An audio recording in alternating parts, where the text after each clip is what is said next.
미국의 어느 작은 교회에서 장례식이 있었습니다. 3살짜리 아주 어린 아이의 그런 장례식이었습니다.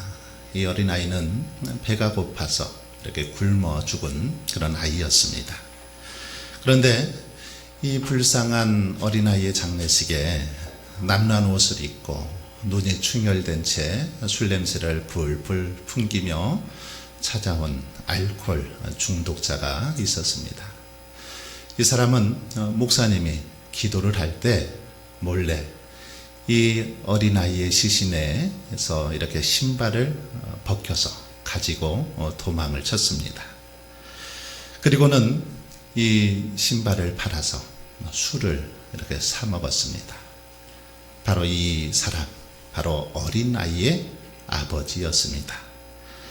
생각해 보십시오.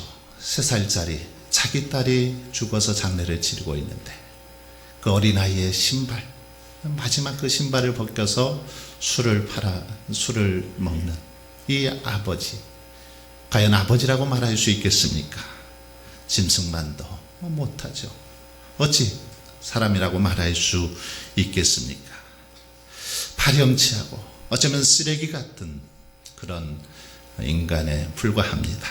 더 이상 아무런 소망이 없는 인생이죠. 그런데 후에 이 사람이 어느 날 하나님의 말씀을 듣게 됩니다. 복음을 접하게 되죠. 그리고 그때부터 그의 삶이 조금씩 변화되기 시작합니다. 그래서 훗날 이 술주정뱅이였던 이 사람은 목사가 되어서 많은 그 알코올 중독자들에게 복음을 전하며 살게 되었습니다. 바로 이 사람이 시카고의 유명한 부흥사 멜트 라더 목사입니다. 예수 그리스도를 만나고 나니까, 복음을 접하고 나니까 술주정뱅이였다. 자기 그 어린 자녀의 신발을 벗겨서 술을 사 먹었던 그가 이제는 완전히 그의 삶이 변화되어서 새로운 인생을 살아가게 된 걸 볼 수 있습니다. 여러분, 예수 그리스도는 우리의 인생을 새롭게 하시는 그런 능력이 있는 분입니다. 누구든지 예수 그리스도를 믿기만 하면 그의 인생이 새로워질 수 있다라는 것입니다. 그래서 바울은 누구든지 그리스도 안에 있으면 새로운 피조물이라. 이전 것은 지나갔으니 보라, 새 것이 되었도다. 이렇게 말하고 있는 걸 볼 수 있습니다. 바울도 오늘 본문에 보면 다메섹 도상에서 예수 그리스도를 만났습니다.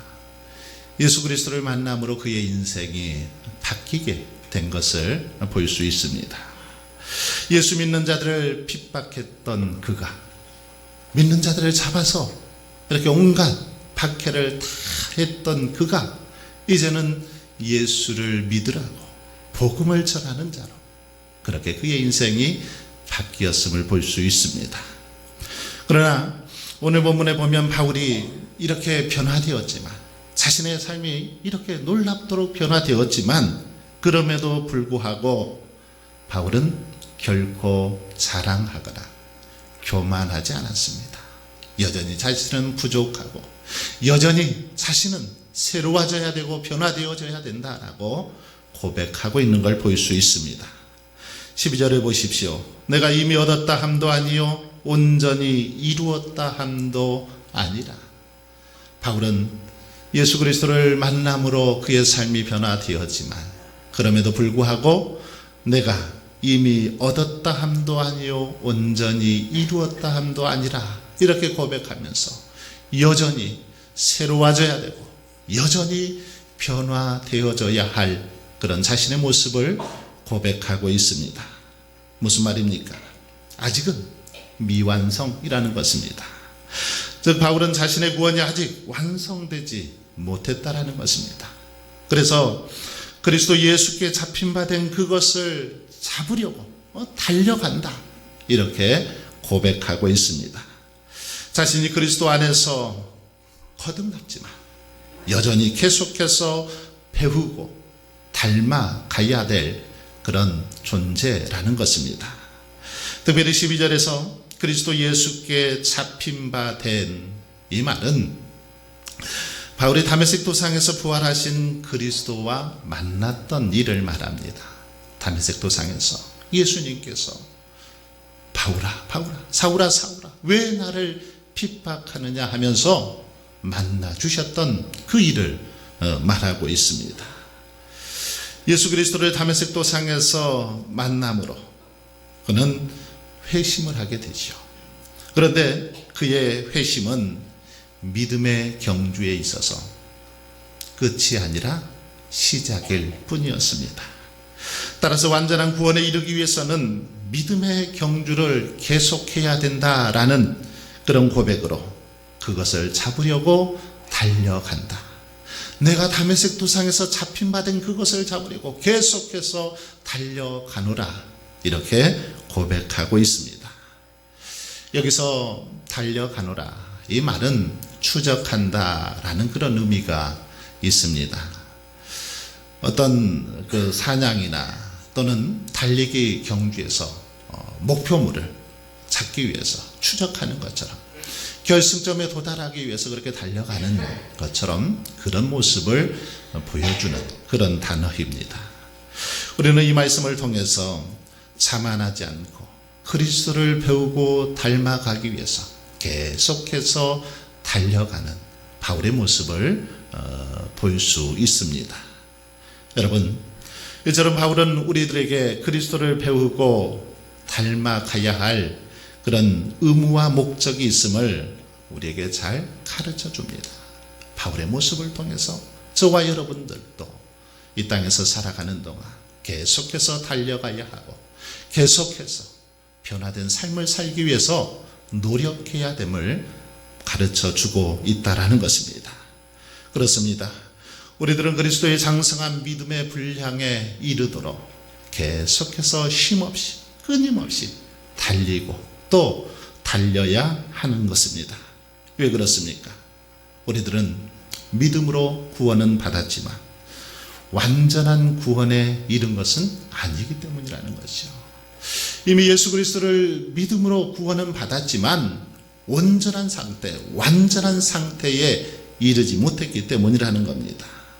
우리는 아직 구원의 도상에 있는 거죠. 이미 구원은 받았으나 여전히 구원의 완성을 이루어 가야 할 그런 존재들이라는 것입니다. 때문에 우리가 다 된 줄로 생각해서는 안 됩니다. 선 줄로 생각하고 자만해서는, 교만해서는 안 된다라는 것입니다. 그래서 바울은 선줄로 생각하는 자는 넘어질까 조심하라, 이렇게 권면하고 있는 것입니다. 그러므로 저와 여러분은 아직도 더 변화되어져야 되고 여전히 더 다듬어져야 되는 존재, 그런 존재임을 깨닫고 계속해서 겸손히 주님의 도우심을 구하며 나아갈 수 있기를 바랍니다. 여러분, 바울은 이 사실을 어느 누구보다도 잘 알았습니다. 자신의 부족함을 잘 알았다라는 거죠. 그래서 오늘 본문에서 다메섹 도상에서 그리스도께 잡힌 바 된 후에 자기를 잡으신 주의 뜻을 이루기 위해서 달려가노라, 이렇게 고백하고 있는 것입니다. 이와 같이 우리들도 완전한 구원과 변화를 위해서 매일 노력해야 될 줄 믿습니다. 그러므로 새해에는 저와 여러분이 아직 구원의 도상에 있음을 기억하고 완전한 구원을 위해서 이 세상에서의 삶이 다하는 그 순간까지 계속해서 달리고 또 달려가는 저와 여러분의 삶이 되시기를 바랍니다. 그리고 이제 바울은 완전한 구원을 위해서 뒤에 있는 것은 잊어버리겠다라고 고백하고 있습니다. 뒤에 있는 것, 이것은 잊어버리겠다, 이렇게 고백합니다. 즉 자신의 남은 구원을 위해 과거에 집착하지 않고 앞만 보고 나아가겠다라는 그런 말입니다. 바울이 이 말을 한 것은 아마도 빌립보 교회 교인들 중에 행위와 의식을 강조하면서 자신들이 받은 영적 은혜가 전부인 것처럼 자신들만이 옳고 자신들만이 전부인 것처럼 생각하는 그런 완전주의자들이 교회 안에 있었기 때문입니다. 물론 여기서 완전주의자란 그들의 행위가 완전하다라는 그런 말은 아닙니다. 그들 스스로 이미 구원에 이르렀으므로 어떻게 해도 자기들은 이제 심판받지 않는다, 어떻게 해도 상관없다, 그렇게 생각하는 도덕주의자들을 말하지요. 여러분, 이처럼 바울은 자신의 과거에 집착하지 않았습니다. 과거에 집착하는 자 진전이 없기 때문이죠. 뒤의 일, 과거의 일에 얽매여 있으면 앞으로 나아갈 수 없기 때문에 뒤에 있는 일은 잊어버리겠다라는 것입니다. 생각해 보십시오. 경기에 임하는 사람이 집안 걱정을 하고 있고, 옷 걱정을 하고 있고, 돈 걱정을 하고 있다면 어떻게 경기에 집중할 수 있겠습니까? 집중할 수도 없고 좋은 결과도 얻을 수 없습니다. 다 잊어버려야 됩니다. 집 생각, 모든 생각 다 잊어버리고 그 시간에는 오직 경기에만 집중해야 되는 거지요. 영어로 1월 달이죠. 오늘이 1월 달인데 1월을 뜻하는 그 단어가 제뉴얼이라는 단어죠. 이 제뉴얼이는 로마의 시작의 신 야누스라고 하는데 이 단어에서 비롯되는 걸 볼 수 있습니다. 이 야누스 신은 두 얼굴을 가진 그런 신이죠. 하나는 앞을 향하여 얼굴이 있고 또 하나는 뒤를 향하여 있는 그런 신입니다. 어떤 사람들을 보면 새해가 시작되었음에도 불구하고 과거만 되돌아봅니다. 과거의 잘못을 청산하지 못한 채 그렇게 시간을 허비하더라는 것입니다. 하지만 과거는 이미 여러분 지나간 역사이죠. 이제 되돌릴 수 없습니다. 아무리 울고 불고 후회해도 과거는 이미 지나간 것입니다. 엎질러진 물과 같죠. 그러기에 과거에 집착해서 얻을 거 아무것도 없더라는 거죠. 그러므로 바울처럼 우리가 해야 될 것은 피해고 지나간 과거, 이것은 깨끗하게 잊어버려야 된다라는 것입니다. 그리고 앞을 바라보면서 나아가는 것, 이것이 지혜로운 삶의 모습이라는 것입니다. 특별히 본문에서 뒤에 있는 것은 과거 자체를 잊어버리는 것이 아니라 세상의 일을 잊어버리라, 이런 의미가 담겨 있습니다. 과거에 일어난 모든 일을 다 잊어버리라, 이게 아니라 세상 일을 잊어버리라는 겁니다. 그렇다면 구원의 도상에 있는 성도들이 잊어야 할 과거의 일, 어떤 것들일까요? 우리들은 어떤 과거의 일들을 잊어야 됩니까? 우선 우리의 성과를 잊어버려야 합니다. 우리가 잘한 거, 성공한 거, 이것에 대해서 잊어버려야 합니다. 성공했다고 자랑하면 거기에 빠져서 자만하기 쉽다라는 겁니다. 교만하기 쉽습니다. 과거에 성공했던 그 성공에 매여 있으면 더 이상 앞으로 나아갈 수 없다라는 거죠. 뭔가를 자꾸 자랑하다 보면 교만해집니다. 그러기에 우리가 성과를 이룬 것, 이건 잊어버리고, 뿐만 아니라 이것이 어떤 내 능력으로 되어진 것이 아니라 하나님의 은혜로 되어진 것임을 기억하면서 주께 감사할 따름이지 자랑해서는 안 된다라는 것입니다. 다음으로 우리는 지난날에 잘못한 것을 잊어버려야 됩니다. 잘못한 것에 집착하게 되면 낙심하기 쉽습니다. 더 이상 앞으로 나갈 수 없죠.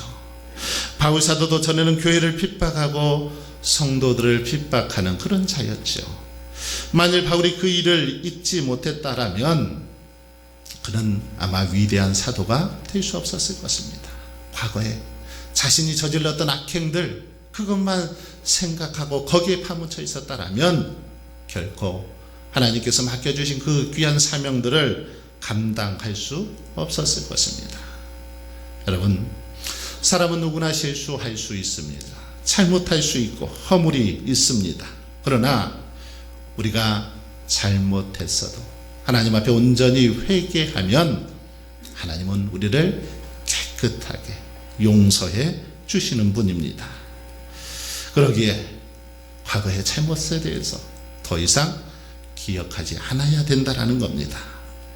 반면 과거의 잘못을 잊어버리지 않으면 어떻게 될까요? 비관하게 되고 낙심하게 된다는 것입니다.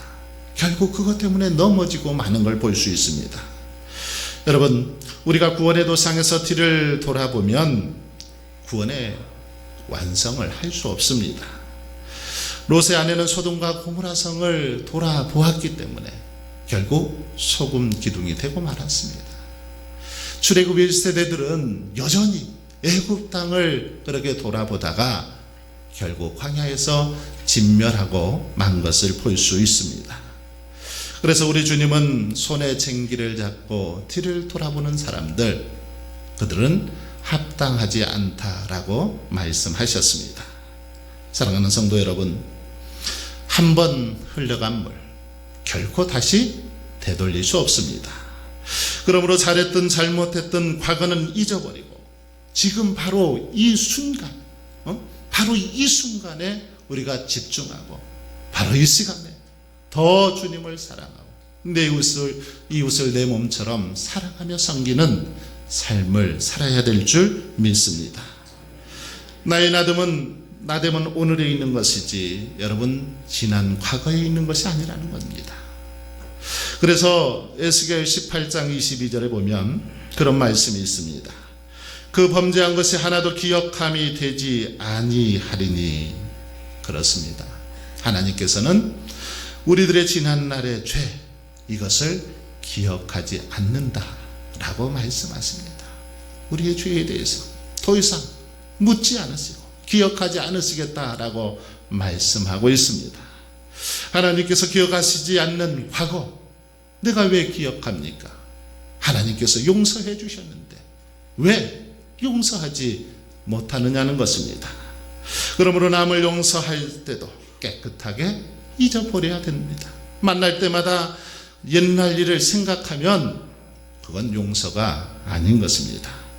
진정한 용서는 과거에 어떤 일이 있었든 모두 잊어버리는 것입니다. 그래서 성 아우구스티누스는 그런 말을 하죠. 음행한 아내의 행위까지도 용서하지 않으면 그리스도인이 아니다, 이런 말을 했습니다. 아무리 과거가 있는 여자라 할지라도, 아무리 큰 잘못을 한 사람이 있다 할지라도 용서할 수 있을 때에만 진정한 사랑이 될 수 있다라고 그렇게 말합니다. 그러므로 저와 여러분은 남은 구원을 이루기 위해서 뒤에 있는 것, 이것은 온전히 잊어버릴 수 있기를 바랍니다. 그리고 이제는 앞을 향해 달려갈 수 있길 바랍니다. 끝으로 바울은 표대를 향해서 하나님이 위해서 부르신 부름의 상을 위하여 달려가노라, 이렇게 고백하고 있습니다. 마차로 여행을 하는 그런 사람이 있었습니다. 마차를 타고 여행을 하는 사람이 있었는데 도중에 이제 좀 쉬고 있었습니다. 쉬고 있는데 주변의 사람들이 이렇게 접근하더니 그에게 묻습니다. 어디로 가는 길입니까? 예, 저는 지금 초나라로 가고 있습니다. 그러니까 사람들이 깜짝 놀라서, 아니 이쪽으로 가면 초나라가 나오지 않습니다. 초나라는 남쪽인데 지금 북쪽으로 가서 어떻게 갈 수 있습니까? 그렇게 사람들이 말하자 이 사람이 그렇게 말하는 겁니다. 걱정하시지 마십시오. 저는 이 말은 워낙 빠르기 때문에, 굉장히 빠르기 때문에 충분히 갈 수 있습니다. 그렇게 사람들에게 말하는 겁니다. 그러자 사람들이 아무리 빨라도 그쪽 방향으로 가서는 도저히 초나라에 갈 수가 없습니다. 다시 한번 안타까운 마음으로 얘기를 합니다. 그때 이 사람이 또 이렇게 말하는 겁니다. 내게는 여비가 충분히 있습니다. 그러니 시간이 아무리 걸려도 갈 수 있습니다. 그러자 또 사람들이 말합니다. 아무리 여비를 많이 들여도, 시간을 들여도 그곳으로는, 그곳으로 가서는 도저히 갈 수 없습니다. 그렇게 말했습니다. 여러분, 무슨 말입니까? 아무리 열심을 내고 아무리 시간을 들여도 잘못된 방향으로 나아가면 목표를 이룰 수 없다라는 것입니다. 아무리 열심을 내서 힘을 써도 그 방향이 잘못되었으면, 정반대의 방향이면 그 목표를 이룰 수 없는 것입니다. 방향이 틀리면 그 말이 아무리 빨라도 아무리 많은 돈을 가지고 있어도 소용없다라는 것입니다. 잘못된 방향으로 아무리 열심히 봉사하고 사랑해도 섬겨도 그것은 좋은 결과를 낼 수 없는 것입니다. 바른 방향으로 달려가야 된다는 것입니다. 우리의 인생 역시 마찬가지입니다. 우리가 아무리 정신없이 바쁘게 그렇게 살아간들 우리가 달려가는 방향이 잘못되어 있으면 그것은 헛수고에 불과하더라는 것입니다. 우리의 인생, 우리가 이 땅에서 온전한 구원을 이루기 위해서, 복된 삶을 살기 위해서 달려가야 할 목표 무엇입니까? 바울은 바로 예수 그리스도, 그 분을 향해서, 그 표대를 향해서 달려간다라고 그렇게 고백하고 있습니다. 여러분, 우리는 예수 그리스도를 표대를 삼고 살아가야 된다는 것입니다. 예수 그리스도의 인격과 성품, 예수님께서 보여주신 그 사랑, 섬김의 모습을 표대로 삼고 그렇게 하루하루 달려가야 된다는 것입니다. 표대를 향해 달려가되 모든 것을 잘 조절하면서 집중하면서 한 방향으로 그렇게 나아가는 게 중요하다라는 것입니다. 마라톤 선수들이 세계적인 이런 코치를 데려다가 모셔다가 훈련받는 것을 종종 보게 됩니다. 그런 모습을 보면서 우리는 그렇게 생각할 수 있습니다. 마라톤이야 그냥 열심히 뛰기만 하면 될 일이지 무슨 코치가 필요해? 뭐 저렇게 좋은 코치를 데려다가 훈련할 필요가 있어? 그렇게 생각할 수 있습니다. 그러나 여러분, 마라톤이야말로 가장 정확한 그런 기술이 필요한 운동이 마라톤이라고 합니다. 기술 중에서도 자기가 가지고 있는 힘, 마라톤 선수가 가지고 있는 힘과 역량, 이것을 정확하게 측정을 해서 정확한 속도에 정확하게 그렇게 맞춰서 힘을 발휘할 수 있도록, 실력을 발휘할 수 있도록 코치해야 된다는 것입니다. 2시간 안에서 알맞게 모든 체력을 안배하고 소모하는 것이 제일 중요하다는 거죠. 종종 보십시오. 처음에는 1등으로 막 뛰어갑니다. 그런데 중간쯤 가면 이제 지쳐버려서 더 이상 뛰지 못하고 제일 꼴찌로 그렇게 떨어지는 경우들이 얼마나 많이 있습니까? 반대로 다 뛴 다음에도 힘이 남아 돌면 무슨 소용이 있겠습니까? 결승점에 도착하는 그 순간 정말 모든 힘이 다 소진되어질 수 있도록 그렇게 해야 된다는 겁니다. 출발부터 꼬린 지점까지 자신이 가진 모든 힘을 적절히 쏟아부어서 정말 최대의 효과를 거두도록 그렇게 뛸 때 마라톤에서 좋은 결과를 얻을 수 있다는 겁니다. 여러분, 무슨 이야기입니까? 목표를 한번 정했으면 온 힘과 정성을 다해서 여기에 모든 것을 집중하고 잘 조절해서 그렇게 달려야 된다는 것입니다. 그래도 승리할 수 있고 또 상을 받을 수 있는 것입니다. 여러분, 2020년이 시작되었습니다. 새해에는 무엇보다 저는 예배에 집중하려고 합니다. 예배할 때 가장 행복하고 예배할 때 하나님께서 우리에게 가장 풍성한 은혜를 베풀어 주시기 때문입니다. 그래서 예배할 때 가장 행복합니다. 이 표어를 가지고 올 한 해를 시작했습니다. 바라기는 저와 여러분이 새해에는, 올해는 무엇보다 예배에 승리할 수 있기를 바랍니다. 예배에 성공할 수 있기를 바랍니다. 예배에 성공하면 하나님께서 여러분의 인생도 성공하게 하실 줄 믿습니다. 그러기 위해서는 특별히 주일낮 예배, 지금 이 예배 시간, 그리고 오후 찬양 예배 시간, 수요 기도회, 또 각종 예배의 시간들을 사모하며 더욱더 열심을 품고 그렇게 지킬 수 있기를 바랍니다. 그러기 위해서 결단을 한번 해보십시오. 올해는 내가 무슨 일이 있어도 내 인생에 있어서 한번 예배에 집중하고 성공해 봐야 되겠다. 결단을 해보시기를 바랍니다. 이것이 올해 내 운명을 건 목표라고 생각하고 정말 전심전력해서 달려나가시기를 바랍니다. 개성의 천마산 아래에는 이 박연폭포가 있습니다. 그 폭포를 향하여 가는 길에 이 두 절벽이 이렇게 마주 보고 있습니다. 그런데 그 마주 보며 만나는 지점에는 이 그 절벽과 절벽 사이가 1m도 되지 않습니다. 1m도 되지 않습니다. 그렇기 때문에 사람이 이렇게 뛰려고 하면 이쪽에서 저쪽으로 건너뛰려면 쉽게 건너뛸 수 있습니다. 그런데 이쪽에서 저쪽으로 1m밖에 되지 않지만 뛰는 사람이 많지 않다고 합니다. 왜 그렇습니까?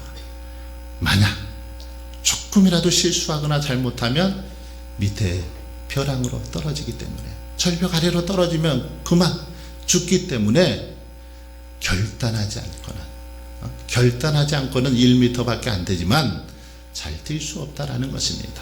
그래서 이 바위를 결단의 바위다 라고 그렇게 이름을 붙였습니다. 결단을 하지 않으면 뛸 수 없다라는 것이요. 여러분, 우리들이 살아가는 데 필요한 것도 많이 있지만 무엇보다 필요한 것, 저는 결단이라고 생각합니다. 이 결단이야말로 우리의 삶의 성패를 좌우하는 아주 중요한 덕목입니다. 인류의 역사가 결단하는 사람들에 의해서 이루어졌던 걸 볼 수 있습니다. 결단하는 사람들에 의해서 이루어졌습니다. 하나님의 역사도 하나같이 결단하는 사람들에 의해서 이루어졌습니다. 하나님께 복받은 사람들, 그들의 공통점은 다 하나님 앞에서 믿음으로 결단했던 사람들입니다. 사랑하는 성도 여러분, 그러므로 저와 여러분도 새해에는 참으로 새로운 삶, 변화된 삶을 위해서 지금 이 순간 하나님 앞에서 결단할 수 있기를 바랍니다. 다음부터가 아니라 바로 지금 이 순간부터 이제 하나님께서 기뻐하시는 삶을 살겠노라. 하나님 앞에 참된 예배자로 서겠노라. 결단하고 다짐하며 나아갈 수 있기를 바랍니다. 그래서 새해에는 둯대를 향하여 전심전력하여 하나님이 위해서 부르신 부름의 상을 위하여 달려감으로 하나님께서 부어주시는 은혜와 축복을 마음껏 맛보고 누리는 저와 여러분의 삶이 될 수 있길 바랍니다. 정말 이런 은혜가 새해 여러분의 삶 속에 충만하시게 주님의 이름으로 축원합니다.